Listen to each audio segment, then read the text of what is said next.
and welcome to the first of two special Christmas episodes of What's Past This Podcast. I'm Steve.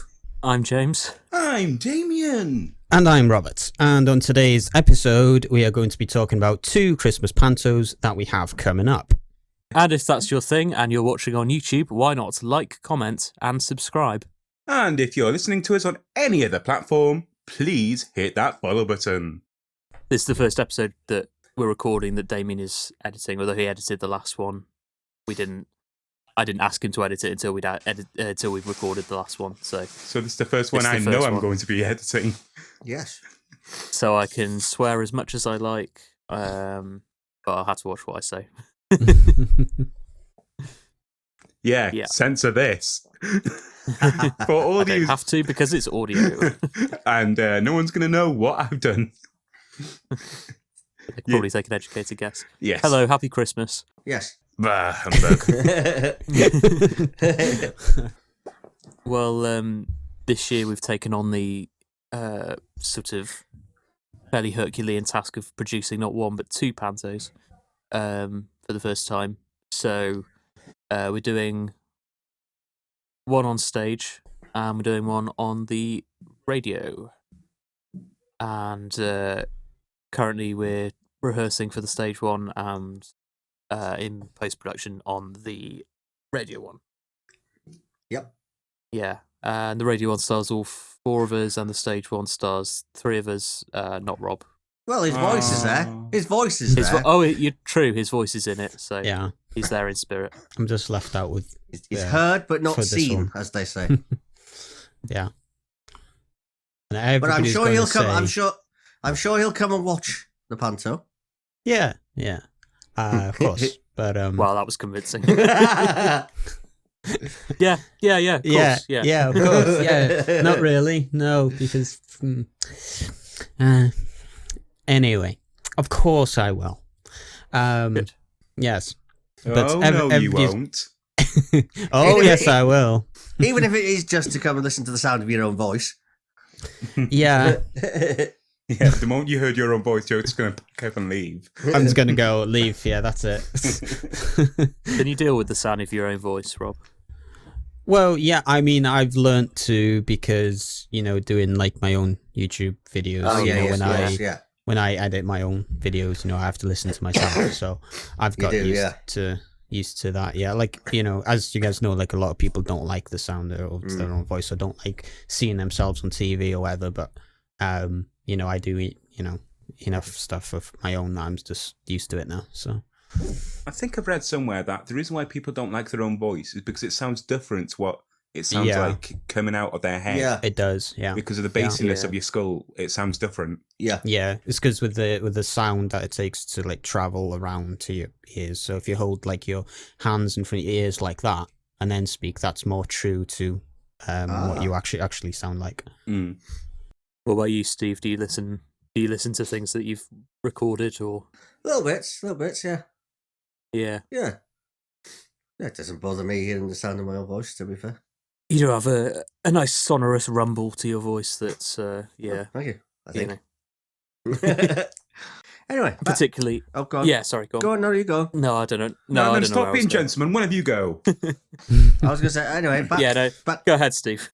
I was going to say, anyway, back to talking about the pantos, one of which is Jack and the Beanstalk, which will be played on Mon FM on Christmas Day at about 4:00. James, is that right? I think it's 4:00.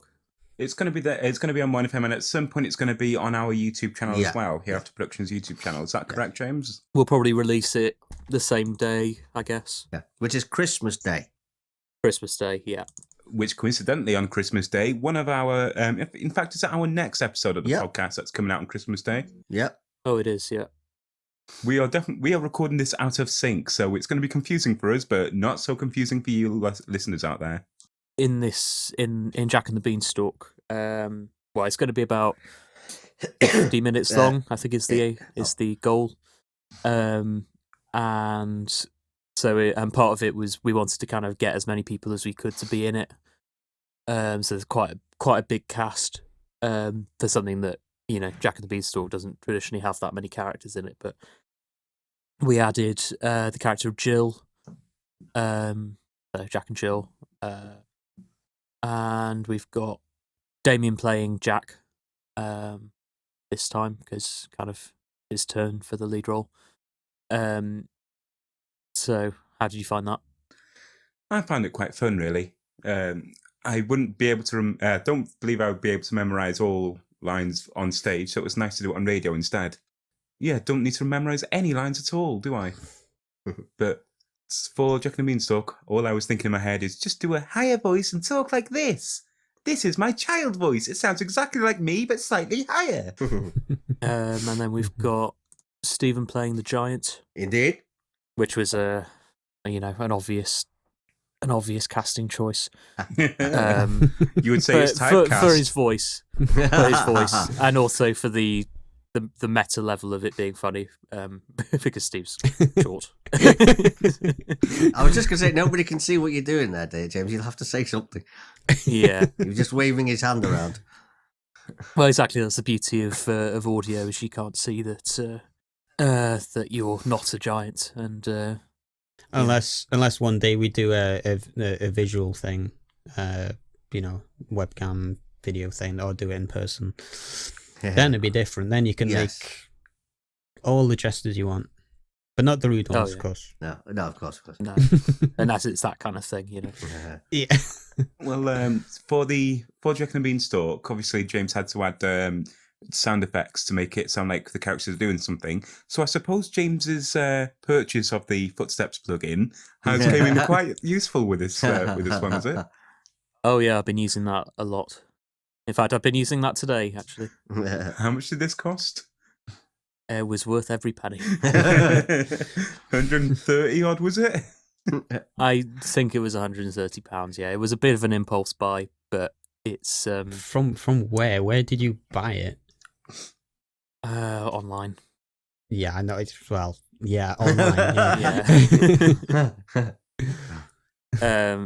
It's really useful. I've used it on many scenes in this production and used it in our short film and all sorts of things. And I maintain it was worth it. It was a worthwhile purchase. I think I imagine that because the first thing I used it for was Broken Homecoming, and actually when I think about it, it's probably cost about £1 per footstep in that film if you'd just gone by. You've done more than 130 steps in that film, James. Yeah, no, you're probably right. It was probably about 50p a footstep. But yeah, so God, we've gone off topic. Yeah, Steve, you did your giant, and I've added some effects to it, but essentially it's there in the booming. Oh yes, raw. Yeah, it was really good, and also you had to do it slowed down as well because I did. Right, because I didn't want to have to digitally slow the recording down, so I just thought if I can get you to talk kind of like this, then it sounds. Which I did do. Yeah. I thought you did. I thought you talk like that anyway, Steve. Yeah, that's what I'm talking to. I need to think about what I'm saying. A little factoid for you. I wasn't the first time I played a giant. Yeah, you play a very small giant. It was in a show I did many years ago now. Oh, was Tiny Tim a giant, was he? No. Oh, okay. Not that show. It was actually a version of Snow White, I think. I don't know how the giant came into it, but I was helping out with a group of a kids acting group, and they needed someone to play a giant. And so were you the tallest person in the cast? Yeah, basically, yeah. But also, my character was referred to as the world's smallest giant. Can't remember what the reasoning was, but sounds like a title to a Tom Scott video. Yeah, but yeah, it was just a small role in it because it was more there to highlight the show, the kids' show, because it was them doing the show, Yeah. No, was it? It was not Snow White. I tell a lie because I just voiced the magic mirror in that one. So it's not Pinocchio then? No, Did you tell a no, lie? it was before I did anything with props. It was. Let me think. Beauty and the Beast. No, Cinderella. Snow White, Sleeping Beauty. Alice in Wonderland. no, Peter Pan, Robin Hood, No. Wizard of No. Oz, Pinocchio, no, Aladdin, no, Dick Whittington, no, Babes in the Wood, no, Mother Goose, No. Rumpelstiltskin. The no, pantomime version of Christmas Carol. no. Die Hard. That film will probably be on over at Christmas at some point. Die Hard. You see, Die Oh, Hard yeah. isn't a Christmas film, though. It's set at Christmas. Though. It's set at Christmas, but Yeah. it's not a Christmas No, film. yeah, I know, but it's set at Christmas, isn't it? Die Hard 2, is that what you're trying to say? No, Die Hard the film itself. No, as in your character that you're Oh in. no. Die Hard 3? Rapunzel. Hansel and Gretel. I Shrek? can't remember what it was. I don't think it was a traditional one. I think it was one that somebody had written. Shrek? Shrek's been written. Right. No, it's not that one. Shrek? Was it Shrek? No, it's not Shrek. Was it Shrek Was it 2? Shrek? Shrek 2? What? Shrek 3? No. You played was Shrek? it The Room pantomime? The Room by Tommy Wiseau pantomime? No. I mean, hell no. I'm going to have to censor that. Yes, you are, yeah. That'd be fun to do like a panto version of a really implausible film. The Room would definitely be it. Yeah. Well, at least we do Oh, a better definitely. version of what it bloody was. How dare you, sir? The Room is spectacular. You can't top it. Spectacularly bad. Well, I can't comment. I haven't seen it. You don't want to. You should watch it. It's so Do I good. not want to? It's so good. It's a unique experience. No. It's memorable. That's why we keep on It is referencing entertaining. No. You can't deny that it's entertaining and memorable, which is like 2 of the 3 things that a film should be. And if it's good, if the film's good enough, it will spawn memes. There's so many The Room memes out there. Oh, hi, Mark. Yep, that's one of them. I did not hit her. That's another one. I did not hit her. It's the not same true. sentence. It's blank. I did not hit her. I did not. Oh, hi, James. Anyway, Oh, hi, Doggy. Oh, hi, Johnny. Didn't know it was you. Anyway, that's all going to be cut Anyway. out. Well, I'm editing it. Let's see how it goes, Steve. no, it's all staying in. All the room stuff's staying in. Ah, crap. This episode is going to be so back and forward. I'm going to have to try and piece it all together. Yeah. Yeah, have fun with that. Mhm. It means I don't even have to try and keep it on track this time. Yeah. That's your responsibility now. No. Anyway. Yeah, it's James. Anyway, going back to the panto that we're doing for Mona FM, or have done, sorry, at this point. James plays my character, the Giant's Slave?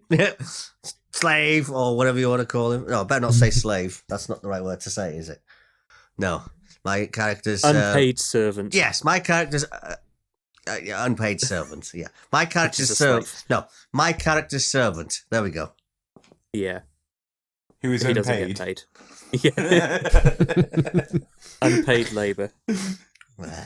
Honestly, I wrecked my voice doing that recording. It's kind of basically Gollum mixed with that other character in Lord of the Rings. Well, you see, James, this is why you should have had some Gollum juice, which is ginger, honey, Don't want to know. a bit of lemon. Yeah, mix into a bottle, and it's quite nice. I've heard about your Gollum juice, Damian. I don't want. I think this is a conversation that me and Rob don't want to be part of, James. No, No. if you search on the internet for Gollum juice, you'll be surprised. But that's I'm basically sure what- we would. That's Damian. basically what Andy Serkis drank all the way through being Gollum, basically. What's that other character in the Lord of the Rings that's Smeagol. No, no, he's a similar character. He's like the guy that's the servant to I forgot his name. Blacktongue or Blackworm? No, Worm something. No, Wormtongue. not Wormtongue. No, Is that No, Harry Potter? wait, Something like that. could be Wormtongue actually. Well, he's a worm anyway. Oh, okay. What's the cat? He's Could be Saruman. Wormtongue. So what you're trying to say is, James, you enjoyed doing it. Oh, it was fun. Yeah. So there's the picture of the guy. What's he called? It is Wormtongue. There we go. Something like that. Anyway, it was a kind of with lots of lots of that kind of breathing stuff. That's creepy. Which sounds horrible. Yeah, creepy. Anyway, how did you find the role, Rob? Yeah, it was fun to do, especially the larger paragraphs. Because it was I wasn't really sure how to play it to begin with, so I just sort of tried to play it as like excited and happy and sort of a little bit over the top as well because it's a panto. But yeah, with like the radio stuff, I'm sort of like used to doing that kind of stuff because with this podcast and with my own YouTube stuff anyway. So doing like presenting kind of stuff is, I like doing that kind of stuff. So, yeah, it was fun, and I'm looking forward to hearing it on the radio and on the Hereafter YouTube channel. Yeah, I quite like the idea of having radio built into the version of it, like having a radio presenters within the story, and I quite like the idea of someone driving along and switching on their radio and hearing this fake radio report and being perplexed by it before they realise what's going on, which I really hope happens to someone somewhere. But I hope you can get away with it as well. Yeah, I'm hoping they don't say, "Oh, we better not do that," just in case someone thinks it's real. But, because it'd be a bit like famously the War. Was it the War of the Worlds? Yes, it was. Yes, not H.G. Wells. Yeah. Was it H.G. Wells? Orson Welles. Orson Welles. Sorry. Yeah. Yeah. Supposedly caused people to what's the word? Caused mass hysteria because people thought that aliens were actually invading when actually it was just a radio play. Yeah, and then you're alongside Saren, who's playing another radio host called Nina Tinkler-Hayes. So you've got a bit of a double act thing, which is quite nice. Actually, War of the Worlds was written by H.G. Wells. Yeah, but the production was Orson Welles, wasn't it? The radio production, that radio production was. Oh yeah, yes, narrated by Orson Welles. Yes. And also, you did your lines. You did it slightly differently this time, Rob, didn't you? Because you recorded your lines sort of on your own without being sort of directed or observed. Yeah, I mean, because we had already gone through the lines, a week or two, or however long before. So, like, you already heard, me going through them, and you were happy with them. So, I just tried to sort of keep it the same way as like you heard. That made sense. The sentence was so broken, but whatever. You know what I'm trying to say. So, and I recorded it just by myself, and I tried to say the lines a few times, but slightly different ways each time. And then you can choose. So be also interesting to hear like which versions did you choose. I think it worked quite well actually that you did it like that, because you seemed a bit more, I don't know, a bit more kind of confident or something, because there was no one sort of waiting for you or anything, there was no one there, so you kind of get to take your time with it a bit. Yeah, I didn't feel like I was wasting anybody's time. It's a bit like, if when you, James, you recorded your short stories like by yourself, and you said you went through it like 1,000 times or something before you had a version that you liked. So yeah, it's a bit like that, where you can sort of take more time on it and you're not keeping people. Yeah, and obviously, with my own lines in these things, that's what I do as well, and I much prefer it to because I can just I can experiment a bit more as well, knowing that no one has to hear it if it goes wrong or something. Yeah. And I've ended up actually playing a second character as well, Dame Trot, the dame, obviously. No, because, really? We've had a couple of people that sort of not available for sort of complicated reasons, so I did that role the other day after pulling an all-nighter. I was probably hadn't slept for 15 or so hours and was absolutely, or more than that, absolutely exhausted and didn't really know what I was doing, and I was knackering my voice and I kept feeling lightheaded and like I was going to pass out, but I got through it, and then I'm listening back to it and thinking, oh, probably could have done that better, but hey ho. Hey, it's determination to get it done. Yeah. Yeah. I did it twice as well, because the first time I did it in a kind of West Country accent, and then I thought, this sounds ridiculous, so I did it twice. But never mind. But yeah, it's nice. I'm looking forward to being able to hear it on the radio. Yeah, on Christmas Day. Yeah. Not actually on the radio for me, because I'll be in England somewhere on Christmas Day. So you'll be listening on the radio. On the internet, sorry. Yeah, if you go on the Mon FM website, there is actually a link on there to listen live. Oh, cool. There you go. So just go and find the listen live link, and you can listen to us on Christmas Day. There you go, listeners. And I've got a little bottle of Penderyn whiskey that we bought back in the summer when we went on a tour around their distillery. And have you drunk yours, Damian? Yeah, I drunk mine. Yeah. So you were saving it for a specific day, and I'm like, bottoms up. Yeah. Well, I was saving it for a special occasion. Then at some point, I thought, I'll save it for when Jack and the Beanstalk's on the radio. So yeah, I'll probably leave it behind and completely forget. But no. And then you'll be there'll be a single tear dropping down your face. Yeah. I'll phone up the radio station. I'll be like, no, take it off. Don't play it. I haven't had my alcohol yet. It's all ruined. Yeah. Yeah. So yeah, it'd be really nice. It'd be a bit weird to hear one of our things on the radio. Mm. Yeah, and they kind of gave us a bit of free rein with it as well. They said sort of make it no more than an hour, but probably between half an hour and an hour. You can put music in it if you want, as long as you can put songs in if you want or not, as long as you have the copyright. Yeah. And kind of all this kind of stuff. So they didn't give us too much sort of specification. They just let us get on with it, which is really nice.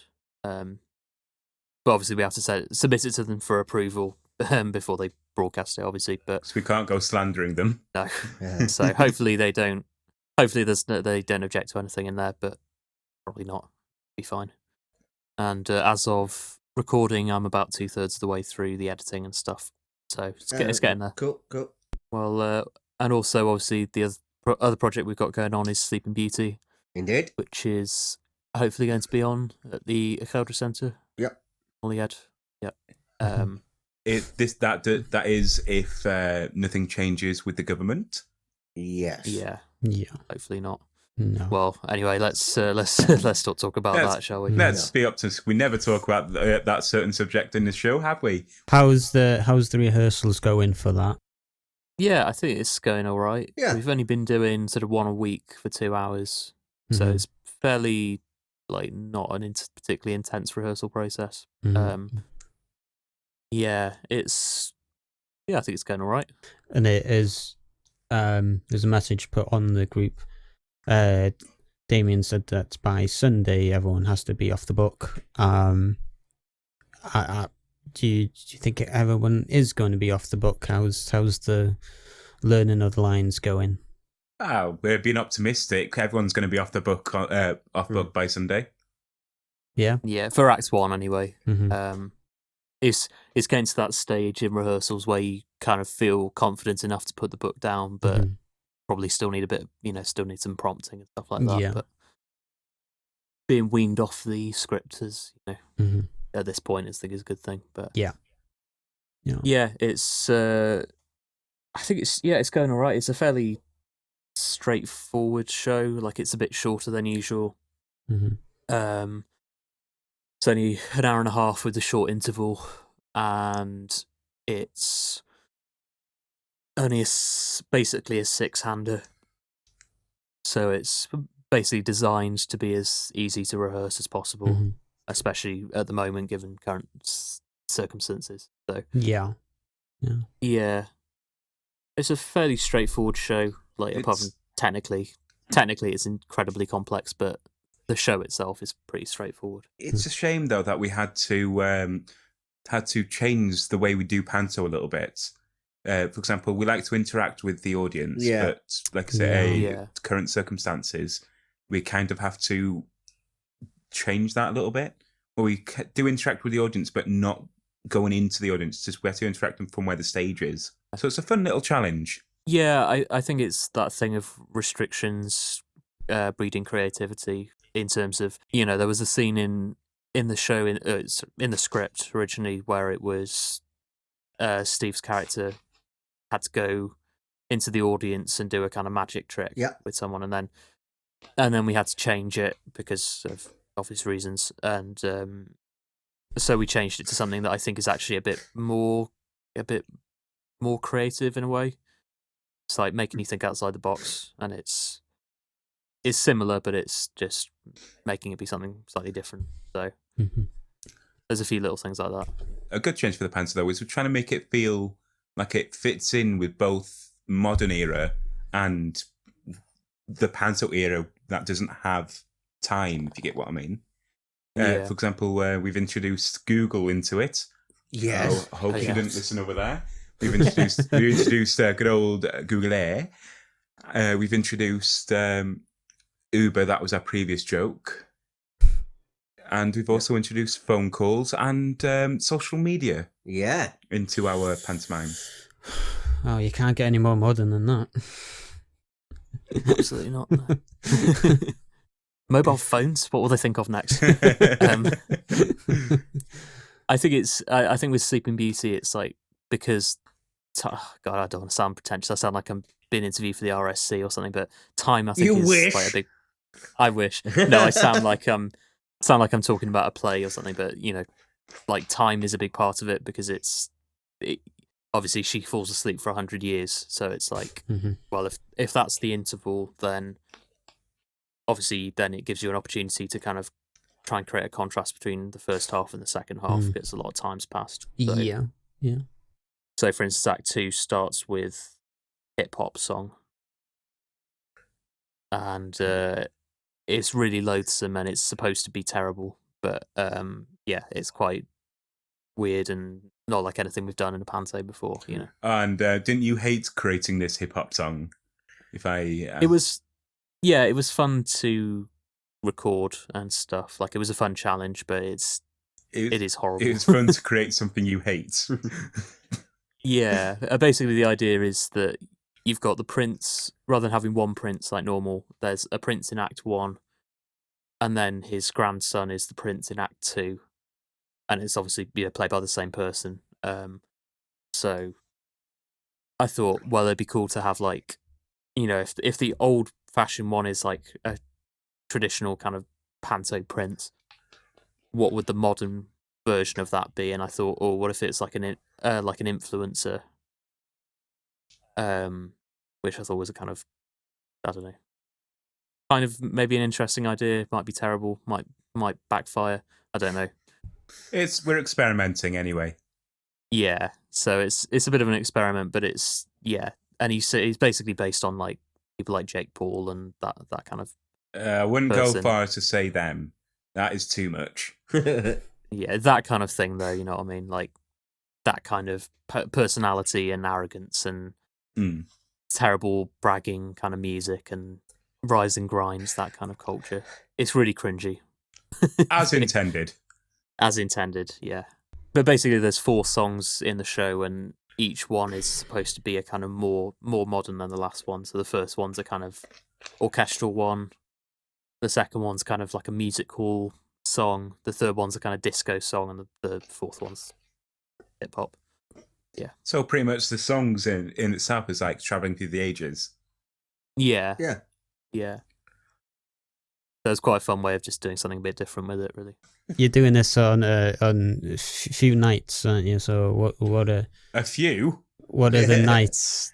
What's the dates that you're doing it? I think there's about 14 or 15 performances scheduled. Mm. Yeah. That is that won't be over 14 to 15 days. We'll have some double days. Yeah. Yeah. So we open on the 18th of December. Yeah. Do 2 shows, 18th is a Saturday. So we do 2 shows on the Saturday, 2 on the Sunday. the following Monday, Tuesday, Wednesday is still school days, so we're only doing evenings. Those we're doing our first ever relaxed performance, which will be interesting. 2 on the 23rd, and then 3 days off, obviously, and then 27th to the 30th. We're doing one show a day, I think. But it's nothing we've not experienced before, though. At least we know what to sort out, basically. Yeah, so I think it's because it'll have been 2 years since our last live show. It'll be really good to just be back on stage after 2 years, So I'm looking forward to it, really. Me too. Me 3. Yeah, me 4, I guess, even though I'm not in it. But but you're going to watch it, aren't you, though? But you are in it. You are in it. You just heard and not seen. Heard and not seen, yeah. And everyone's going to say, well, that voice was my favourite character, That voice, I'm sure I've heard of some very good podcast series. Yeah.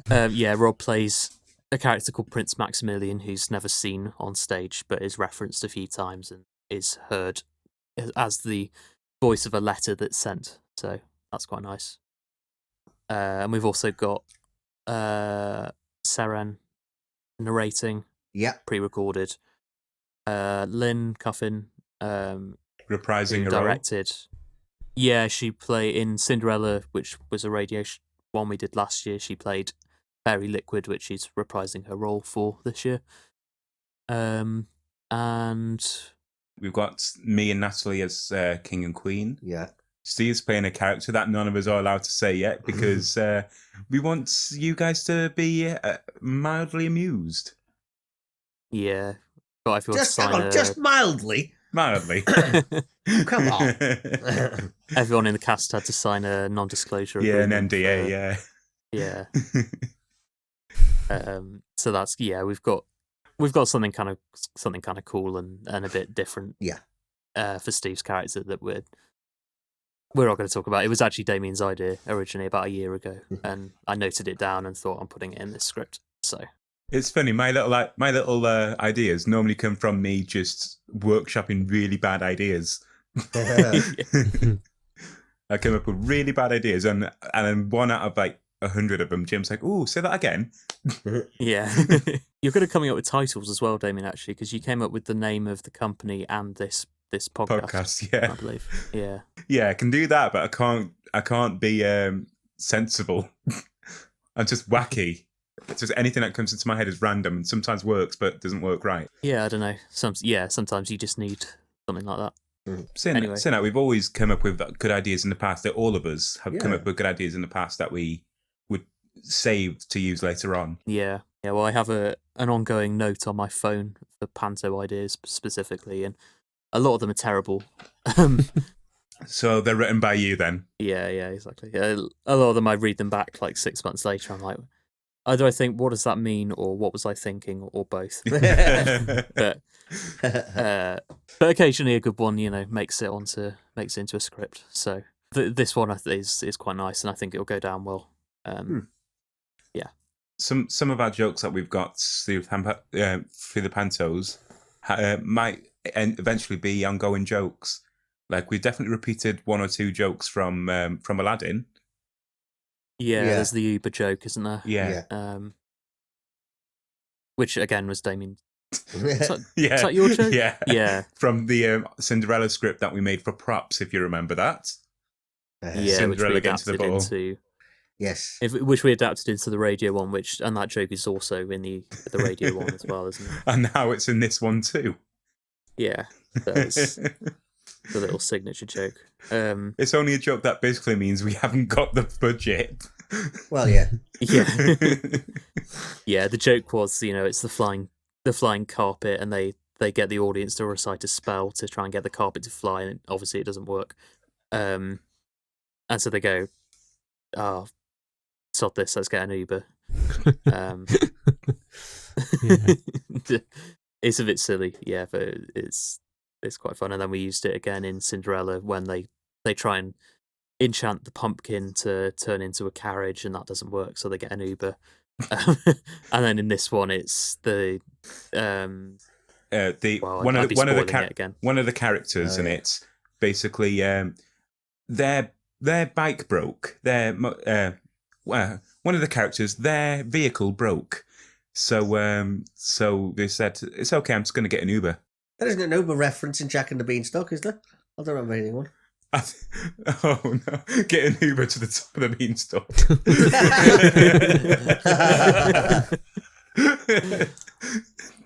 Brilliant. No, but...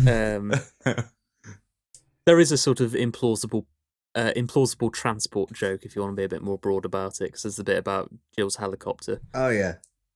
You should. Oh no! If it's not too late, you could get Jill to say, "This is my helicopter. I call it Uber." This is my Uber helicopter. You like?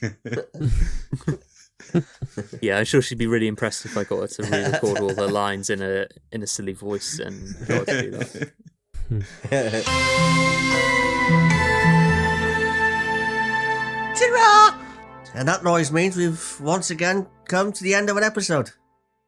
If you like what you've listened to, don't forget to like, comment, and subscribe. This podcast is also available on a number of other streaming platforms. Why not check us out on Deezer? Don't forget to check out the links in our description for other channels and websites. On that note, it's a Merry Christmas, little fella, from me. It's a Happy New Year from me. It's Merry Crimbo from me. Crimbo. Crimbo? Crimbo. Never heard of that. Maybe not. And to play us out, we are going to be doing something a little bit different. This time we are going to be playing a short extract from the opening scene of Jack and the Beanstalk. We hope you enjoy, and we hope you enjoy this episode as always. Thank you ever so much for listening, watching, and we'll see you next time. Goodbye. Yum, yum, yum. There's nothing quite like a tender side of beef on Christmas Day. That should keep me going through the sound of music. Garçon? Yes, sir. You may take my plate away now. Certainly, sir. And did sir enjoy sir's meal? As it happens, I did. I'm glad, sir. Of course, you mustn't take any credit. After all, you did prepare it in my kitchen. Yes, sir. Right. Off with you. I have a date with Julie Andrews, and I mustn't keep the fair lady waiting. Mary Poppins, sir? No. The sound of music.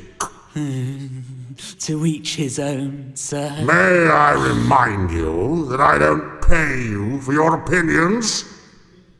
Actually, for that matter, I don't pay you at all, do I?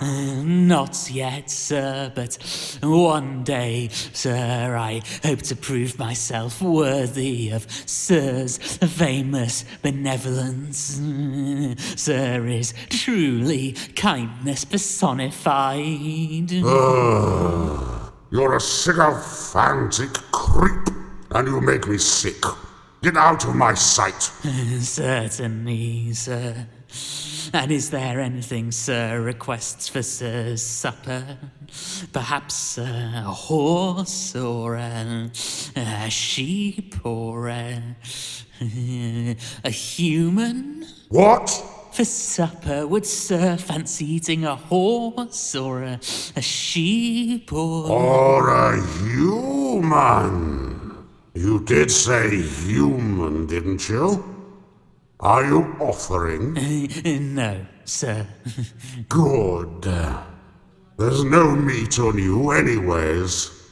You're like a sack of bones. Quite true, sir.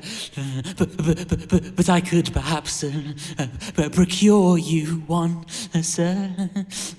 A young, juicy, sumptuous human being. Now there's an idea. That's exactly the kind of pie in the sky, castle in the clouds thinking that might finally earn a lowly slave like you Some money. Thank you, sir. Sir is truly a deity amongst gods. Oh, go and get me a Guinness. I'm missing the bit with the nuns.